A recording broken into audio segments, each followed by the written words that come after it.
So hello everyone, this is Varsha and welcome back to Mastermind. तो जैसे कि तुमने इस वीडियो के टाइटल में देखा, ये वीडियो तुम लोगों के लिए डेफिनेटली काफी इंपॉर्टेंट होने वाला है। यहाँ पर देखो तुम्हारा 23 को परसों यहाँ पर तुम्हारा लिटरेचर का एग्जाम्स है। तो आईसीएसई लिटरेचर एग्जाम्स के लिए इस पर्टिकुलर वीडियो के अंदर हम कुछ लास्ट मिनट सजेशंस को लेकर डिस्कस करेंगे। और अगर तुम ये सारा चीज को फॉलो करते हो बोर्ड एग्जाम्स के टाइम, और ये सारा तुम प्रिपरेशन के लिए अगर ये स्ट्रैटेजी को फॉलो करते हो, तो डेफिनेटली तुम यहाँ पर 75 प्लस स्कोर कर सकते हो out of 80 in your English literature. तो तुम्हें करना क्या है, सबसे पहले देखो सबसे इंपॉर्टेंट चीज कि यहाँ पर तुम प्रिपरेशंस करने जबकि बैठोगे तो तुम्हें क्या करना है, सबसे पहले यहाँ पर लिटरेचर में तुम्हारा ट्रेजर ट्रोव का जितना भी प्रोज एंड पोइट्री सेक्शंस है, जितना भी स्टोरीज एंड पोएम्स है, उसका रिवीजन एंड प्रिपरेशंस पहले करना है rather than starting with MOV. अगर तुम यहाँ पर पहले मर्चेंट ऑफ वेनिस कर रहे हो तो तुम्हारा काफी ज्यादा टाइम उधर ही वेस्ट हो जाएगा और उस वजह से तुम यहाँ पर लिटरेचर का पोएम्स एंड स्टोरीज अच्छे से नहीं कर पाओगे।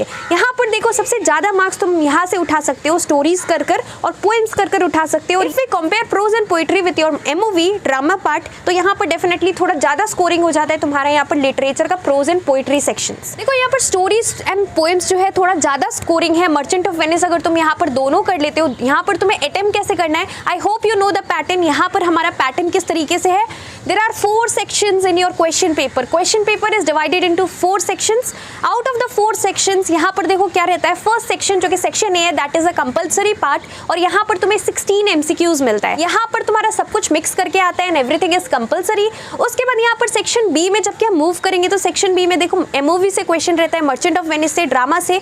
यहाँ पर 2 एक्सट्रैक्ट रहेगा, एक्सट्रैक्ट बेस्ड क्वेश्चन, 16 मार्क्स का each question comprises of 16 marks, each set is of 16 marks, जिसके अंदर 3 मार्क्स का क्वेश्चन मिलेगा और एक 4 मार्क्स का क्वेश्चन मिलेगा। टोटल हो गया तुम्हारा 3 4 12 प्लस 4 इज 16। तो टोटल 16 मार्क्स का क्वेश्चन रहता है, 16 करके रहता है। तुम्हें यहाँ पर रूल क्या रहता है तुम्हारा अटेम्प्ट करने का, सेक्शन बी से तुम्हें कोई भी एक करना है, कंपलसरी है। सेक्शन सी से जो कि तुम्हारा स्टोरीज रहेगा उसमें से एक एक्सट्रैक्ट करना कंपलसरी है। सेक्शन डी में यहाँ पर तुम्हारा जो पोएम्स रहेगा उसमें से एक एक्सट्रैक्ट करना कंपलसरी है। तो तुमने यहाँ पर एक एमओवी से किया, एक स्टोरीज से किया, एक पोएम से किया, 3 तुमने यहाँ पर अटेम्प्ट कर लिया। टोटल हमें यहाँ पर 4 करना है। तो जो लास्ट वाला क्वेश्चन है वो तुम आइदर मर्चेंट ऑफ वेनिस से कर सकते हो या फिर तुम पोइट्री एंड प्रोज किसी से भी यहाँ पर तुम एक कर सकते हो। So this is basically the rule. तो मेरा यहाँ पर ये सजेशन है कि तुम्हें यहाँ पर एमओवी से सिर्फ एक ही एक्सट्रैक्ट करना है, क्योंकि यहाँ पर कंपलसरी है इसलिए हम लोग यहाँ पर एमओवी को छोड़ नहीं सकते। तो एक एक्सट्रैक्ट तुम यहाँ से करोगे और बाकी जो है तुम पोइट्री एंड प्रोज से कर सकते हो। टोटल 3 जो 3 बच जाएगा, एक तुम एमओवी से करोगे और जो बाकी 3 बच जाएगा, टोटल 4 करना है, तो 3 ये तुम कहीं से भी पोइट्री एंड प्रोज से कर सकते हो। So this is important. अब देखो यहाँ पर एक चीज, काफी लोग यहाँ पर मुझसे लास्ट वीडियो में क्वेश्चन पूछ रहे थे कि वर्षा दीदी, is it important to learn the names of the author and the poem. तो देखो यहाँ पर no, this is not required. तुम्हारा जो कि ऑथर का नाम है, मतलब जो भी स्टोरी का राइटर है उसका नाम, पोएट का जो नाम होता है वो ऑलरेडी क्वेश्चन पेपर में रहेगा। जबकि एक्सट्रैक्ट आता है तो एक्सट्रैक्ट कौन से स्टोरी से आया है और उस स्टोरी का राइटर कौन है वो ऑलरेडी यहाँ पर मेंशन रहता है हेडिंग में। तो तुम्हें यहाँ पर लर्न नहीं करना है, you need not learn the names of the poet and also the author of the story. So this is not required. Besides this यहाँ पर देखो तुम्हें करना कैसे है, तुम्हें यहाँ पर एक चीज बहुत इंपॉर्टेंट है। देखो इंग्लिश लैंग्वेज का पेपर में काफी लोगों का यहाँ पर टाइम निकल गया। तो यहाँ पर काफी लोग लास्ट वीडियो में जो आंसर की वाला वीडियो था उसमें काफी लोग बोल रहे थे कि यहाँ पर तुम्हारा टाइम चला गया। तो देखो बहुत इंपॉर्टेंट है टाइम मैनेजमेंट। इसके अंदर हमने यहाँ पर लास्ट मिनट सजेशन के अंदर सबसे पहला पॉइंट रखा है टाइम मैनेजमेंट। लिटरेचर में देखो मेरा बात सुन लो, बहुत इंपॉर्टेंट है। सबसे पहले तुम लोग ये देखो कि तुम्हें यहाँ पर कितना टाइम मिलता है, 2 आवर्स टाइम ड्यूरेशन। 2 आवर्स में यहाँ पर तुम्हारा कितना मिनट्स रहता है, 60 इज 120। सो 120 मिनट्स मिलेगा। इसमें सबसे पहले तुम जबकि सेक्शन ए करोगे, सेक्शन ए कंपलसरी है, इसमें 16 MCQs होगा। तो अगर तुम एक क्वेश्चन को रीड कर एक MCQ कर रहे हो तो उसके लिए मान लो कि तुम्हें एक क्वेश्चन के लिए 1 मिनट लग रहा है। तो 16 क्वेश्चन है, 16 MCQs होने वाला है, सारा कंपलसरी है, तो 16 मिनट्स तुम्हारा यहाँ पर लगेगा। अब 16 मिनट्स में भी देखो यहाँ पर तुम्हारा जो 16 मिनट्स है उसमें से एक क्वेश्चन को पढ़ने में हो सकता है कि तुम थोड़ा सोचोगे, सारा ऑप्शंस रीड करोगे, तो किसी क्वेश्चन में 2 मिनट भी लग सकता है, किसी क्वेश्चन में 3 मिनट भी लग सकता है। तो यहाँ पर देखो अगर तुम यहाँ पर जो 60 इज 120, तो जो 120 मिनट्स तुम्हें मिल रहा है पूरा पेपर कंप्लीट करने के लिए, 120 में से 20 माइनस कर दो, 20 तुम रख लो। 16 क्वेश्चन 16 MCQs है, तुम यहाँ पर 4 मिनट एक्स्ट्रा रख लो। तो यहाँ पर तुम्हारा सपोज 20 मिनट्स MCQs में लग रहा है, ऑब्वियसली इजीली लग जाएगा 20 मिनट्स। बाकी तुम्हारे पास हाथ में कितना मिनट्स मिनट्स बच गया है। You have approximately around 100 minutes, exactly 100 minutes तुम्हारे हाथ में। अब ये जो 100 मिनट्स है, मान लो जबकि तुम रेफरेंस टू कॉन्टेक्स्ट वाला क्वेश्चन में आ रहे हो, टोटल यहाँ पर तुम्हें कितना 4 एक्सट्रैक्ट करना है। एक एक्सट्रैक्ट 16 मार्क्स का है, जिसके अंदर के यहाँ पर सब में 5-5 क्वेश्चन होगा। एक सेट में 5 क्वेश्चन होगा, 5 क्वेश्चन में 3 4 3 मार्क्स का क्वेश्चन होगा। तो यहाँ पर 3 4 इज 12 और लास्ट वाला 4 मार्क्स का होगा। दैट मीन्स टोटल 16 मार्क्स का होगा। 12 + 4 इज 16। तो मान लो 5 क्वेश्चन अटेम्प्ट करने के लिए एक क्वेश्चन जो कि तुम कर रहे हो, जो उसका सब क्वेश्चन रहेगा, सपोज 3 मार्क्स वाला तुम कर रहे हो, तो एक क्वेश्चन के लिए अगर हम एवरेज पकड़ ले कि तुम्हें 5 मिनट लग रहा है, बिकॉज तुम सोचोगे, एक्सट्रैक्ट रीड करोगे, क्वेश्चन रीड करोगे, आंसर लिखोगे। 3 मार्क्स का है तो 5 से 6 लाइन तो एटलीस्ट तुम लिखोगे, 7-8 लाइन भी हो सकता है, डेफिनेटली इतना तुम्हें लिखना पड़ेगा, 5 से 8 लाइन के बीच में लिखना है। तो अगर तुम ये बना कर लिख रहे हो तो एक क्वेश्चन में मान लो तुम्हें 5 मिनट लग रहा है। सो 5 मिनट्स फॉर 1 पर्टिकुलर क्वेश्चन। और अगर एक सेट में 5 क्वेश्चन है, टोटल तुम्हें 4 सेट करना है। सो 5 4 जा 20। सो 20 क्वेश्चन ओवरऑल तुम्हें करना है, 20 सब क्वेश्चन, सारा क्वेश्चन को मिलाकर 20 क्वेश्चंस इन 100 मिनट। तो यहाँ पर एक क्वेश्चन के लिए 5 मिनट लग रहा है, 20 क्वेश्चंस है, 20 × 5 इज 100। तो एग्जैक्टली एक क्वेश्चन के लिए तुम्हारे पास 5 मिनट है। एक क्वेश्चन में तुम 5 मिनट से ज़्यादा अगर लगा रहे हो, 5 मिनट से ज़्यादा स्पेंड कर रहे हो, तो तुम्हारा यहाँ पर पेपर खत्म नहीं होगा। लेकिन उससे पहले भी एक चीज़ मेरा बात सुन लो कि यहाँ पर तुम्हारा जो है, तुम लिखोगे, उसके बाद तुम्हें चेक भी करना है। तुम्हें यहाँ पर पेपर जो तुमने लिखा, पेपर चेक करने का भी टाइम नहीं मिल रहा है। तो तुम समझ सकते हो कि लिटरेचर में कितना कम टाइम तुम्हारे पास हाथ में होने वाला है। तो MCQs ट्राई करना कि जो 20 मिनट्स है, इसमें से तुम यहाँ पर 16 to 17 मिनट्स यूज़ करो।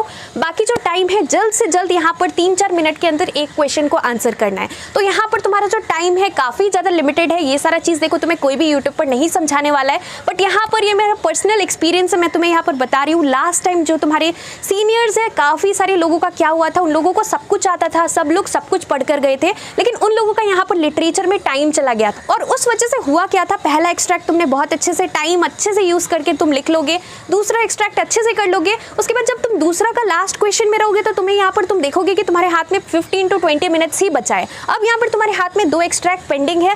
तुम उस टाइम काफ़ी ज़्यादा हड़बड़ में हो जाओगे और तुम कुछ भी ठीक से नहीं लिख पाओगे। हो सकता है कि तुम यहाँ पर 1-2 लाइन का ही आंसर लिख कर आ जाओ। तो ये चीज़ बहुत इंपॉर्टेंट है कि आंसर लिटरेचर में स्पेसिफिकली टू द पॉइंट लिखना। Please not elaborate it so much. देखो, मैंने यहाँ पर तुम्हारे लिए रिसेंटली ई बुक्स लॉन्च किया है for ICSE, history, civics, bio, chemistry and geography. E books in the sense यहाँ पर तुम्हारे पास अभी से लेकर बोर्ड एग्जाम्स तक के लिए डेफिनेटली बिल्कुल भी टाइम नहीं बचा है। और इस पर्टिकुलर लिमिटेड टाइम के अंदर तुम्हारे पास इतना टाइम नहीं है कि तुम हर एक चैप्टर का हर एक क्वेश्चन, हर एक टॉपिक को डिटेल्स में पढ़ सको। तो इस पर्टिकुलर ई बुक के अंदर ओनली लिमिटेड क्वेश्चंस है और वही पिक्ड अप क्वेश्चन है, वही इंपॉर्टेंट क्वेश्चंस है जो 2024 बोर्ड एग्जाम्स में आने वाला है। तो देखो, हमने लास्ट टाइम भी यहाँ पर ई बुक्स लॉन्च किया था और तुम जाकर पुराना वीडियोस देख सकते हो, एकदम same to same question board exams में आया था। So this time also we have done the best. इस पर्टिकुलर ई बुक के अंदर वही पिक्ड अप क्वेश्चन है, वही लिमिटेड क्वेश्चन है जो 2024 बोर्ड एग्जाम्स पर्सपेक्टिव से इंपॉर्टेंट है। और साथ ही साथ यहाँ पर let me tell you the price. यहाँ पर प्राइस मैंने ऑलरेडी मेंशन कर रखा है। The price of history civics is 125, for bio it is 148, for chemistry it is 150 and this is 123 for geography. यहाँ पर देखो, यूट्यूब पर अभी काफ़ी सारा कोर्सेज लॉन्च हो रहा है, बट एट द एंड अभी यहाँ पर तुम्हारे पास इतना टाइम नहीं है कि तुम दिन भर बैठकर यहाँ पर वीडियो लेक्चर्स देखो। अभी तुम्हारे पास सिर्फ और सिर्फ लिमिटेड टाइम है और तुम्हें यहाँ पर सेल्फ स्टडी के लिए टाइम देना है। तो यहाँ पर तुम इस पर्टिकुलर ई बुक से प्रिपेयर कर सकते हो। अभी तुम्हें एंड टाइम में क्वेश्चन एंड आंसर्स पे फोकस करना है rather than studying and going through the video lectures. और देखो, यहाँ पर काफ़ी सारा यहाँ पर कोर्सेज यूट्यूब पर लॉन्च हो रहा है। Definitely please do not waste your money. और इसके साथ साथ यहाँ पर एट द एंड अभी तुम्हें बहुत इंपॉर्टेंट है कि अच्छी तरीके से प्रिपरेशंस करना है फॉर योर 2024 बोर्ड एग्जाम्स। और इस पर्टिकुलर ई बुक से अगर तुम प्रिपेयर करते हो, अगर तुम इवन अपना बुक भी फॉलो नहीं करते हो, this is a handwritten e book और यहाँ पर हर एक चैप्टर का हर एक इंपॉर्टेंट क्वेश्चंस और उसके साथ साथ सॉल्यूशंस भी प्रोवाइडेड है। तो अगर तुम यहाँ पर अपना टेक्स्ट बुक भी फॉलो नहीं करते हो, सिर्फ और सिर्फ यहाँ ई बुक के अंदर सारा important questions for 2024 chapter wise यहाँ पर प्रोवाइडेड है। तो अगर तुम इतना कर लेते हो तो डेफिनेटली तुम बोर्ड एग्जाम्स में 90+ के ऊपर ला सकते हो इस सारे सब्जेक्ट्स में। तो मैं यहाँ पर तुम्हें इतना बड़ा चीज चीज़ बोल रही हूँ कि अगर तुम यहाँ पर कुछ भी नहीं करते हो, सिर्फ और सिर्फ यहाँ से सारा क्वेश्चंस कवर कर लेते हो, तो तुम बोर्ड्स में बहुत ही अच्छा मार्क्स ला सकते हो। एंड डेफिनेटली यहाँ पर तुम्हारे सीनियर्स ने, लास्ट बैच के स्टूडेंट्स ने लाया था।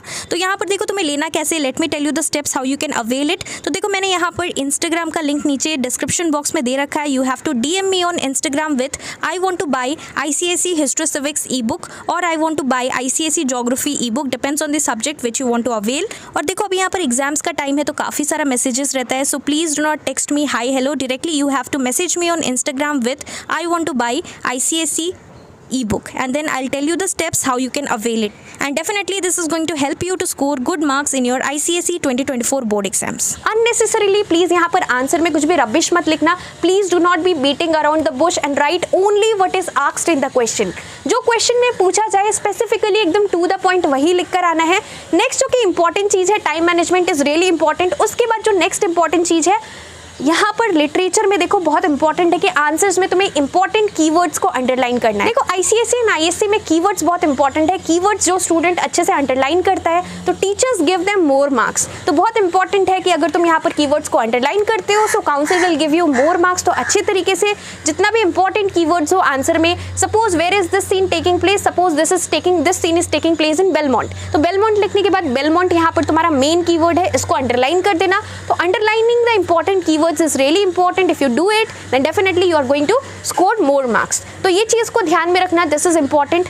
नेक्स्ट यहाँ पर जो इंपॉर्टेंट चीज़ है, देखो मैंने यहाँ पर तुम्हें इंपॉर्टेंट चैप्टर्स ऑलरेडी बता दिया। 5 स्टोरीज से आ रहा है, 5 चैप्टर्स पोएम से आ रहा है। तो यहाँ पर 5 ऐसे आ रहा है, 10 टोटल आ रहा है। तुम्हारा यहाँ पर स्टोरीज में सबसे इंपॉर्टेंट चैप्टर्स कौन सा है? Little match girl is very important, blue bead is very important and my greatest Olympic prize. These 3 chapters are really important because last year generally we see in ICSE we see that जो questions last year जहाँ से जो chapter से extract आया था same question यहाँ पर next year repeat नहीं होता है। तो लास्ट ईयर 2023 में जो आया था वो डेफिनेटली बहुत कम चांसेस है कि सेम चैप्टर से एक्सट्रैक्ट आएगा। तो तुम्हें वो सबको डिस्कार्ड कर पहले ये 3 चैप्टर को कर लेना, उसके बाद वो सारा चैप्टर्स करना बिकॉज MCQs में सब कुछ आएगा कॉम्बाइन करके। बट यहाँ पर here talking about your extract based question, यहाँ पर तुम्हारा सबसे इंपॉर्टेंट होने वाला है ये 3 चैप्टर्स जो कि मैंने तुम्हें बताया, blue bead, my greatest Olympic prize and here the last one is little match girl. फिर यहाँ पे पोएम से तुम्हारा the Patriot is important, Abou Ben Adhem is important and lastly तुम्हारा 9 gold medals. So these 3 chapters are important, 9 gold medals, the patriot and the third one is Abou Ben Adhem. These 3 chapters are really important. इसके ऊपर मैंने एक specific video भी बनाया था।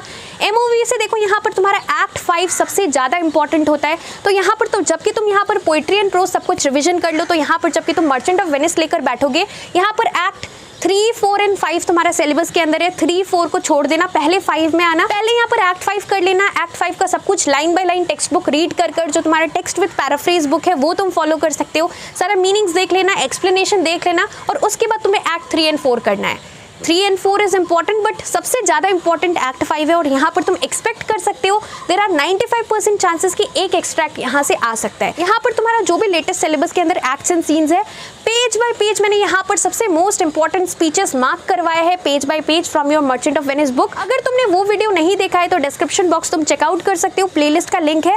देखो YouTube पर तुम्हें शायद ही कोई ऐसा वीडियो मिलेगा जिसमें कोई ये डिस्कस कर रहा है कि लाइन बाय लाइन कौन कौन से इंपॉर्टेंट स्पीचेस है। लास्ट टाइम भी हमने डिस्कस किया था और एकदम सेम टू सेम यहाँ पर extract, same to same questions यहाँ से इंपॉर्टेंट स्पीचेस से आया था। तो डेफिनेटली तुम यहाँ पर अच्छे तरीके से वो सारा स्पीचेस पहले कर लेना। अगर तुम लाइन बाय लाइन कर रहे हो तो इतना टाइम नहीं मिलेगा कि तुम सब कुछ खत्म कर सको। एक ही दिन तुम्हारे हाथ में है, यहाँ पर एक दिन का ही गैप है। तो पहले यहाँ पर इंपॉर्टेंट स्पीचेस कर लेना और उससे भी ज़्यादा इंपॉर्टेंट है कि तुम्हें एक्ट 5 सब कुछ कर लेना है। उसके बाद तुम्हें एक्ट 3 एंड 4 पे आना है बिकॉज अगर एक्ट 5 अगर तुम अच्छे से कर ले रहे हो और एक्ट 5 से एक एक्सट्रैक्ट आ जा रहा है तो तुम्हें यहाँ पर डेफिनेटली चूज कर तुम एक कर सकते हो। कंपलसरी नहीं है कि दोनों करना है, एक कंपलसरी है तो तुम्हारा यहीं पर मर्चेंट ऑफ वेनिस का काम हो जाएगा। So this is very important.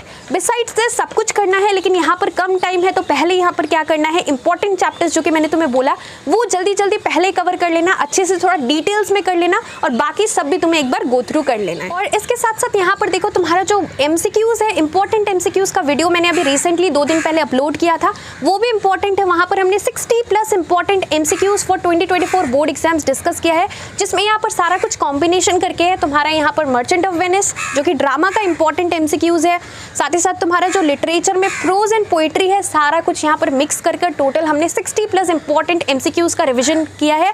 1 short revision video है, अगर तुमने नहीं देखा है तो वो भी तुम्हें प्लेलिस्ट में मिल जाएगा। डेफिनेटली प्लेलिस्ट एक बार जरूर जाकर चेक करना, बिकॉज वो काफ़ी ज़्यादा तुम लोगों के लिए हेल्पफुल होने वाला है। एंड यहाँ पर देखो जितना भी आंसर्स है एकदम एक्यूरेटली टू द पॉइंट लिखना, हैंडराइटिंग बहुत अच्छे तरीके से लिखना, और इसके साथ साथ time management is really important. अगर तुम यहाँ पर टाइम मैनेज कर नहीं चलोगे स्टार्टिंग से तो तुम बहुत ज़्यादा रिग्रेट करने वाले हो, बिकॉज तुम्हारा यहाँ पर टाइम चला जाएगा। यू मस्ट बी नोइंग कि यहाँ पर तुम्हें एक्स्ट्रा टाइम नहीं मिलता है। जिन लोगों का आज पेपर यहाँ पर स्नैच हो गया था उन लोगों को पता है कि टाइम का कितना वैल्यू है एग्जाम में। तो डेफिनेटली ये चीज़ को फॉलो करना, नहीं तो यहाँ पर सब कुछ ही तुम्हें आता है लेकिन तुम अगर नहीं कर पाए तो डेफिनेटली तुम यहाँ पर मार्क्स तुम्हें नहीं मिलेगा, तुम्हारा यहाँ पर पेपर छूट जाएगा। तो अच्छे से ये चीज़ को फॉलो करना इन द एग्जाम और अच्छे तरीके से प्रिपरेशंस करो। All the best for your English language board exams. Thank you.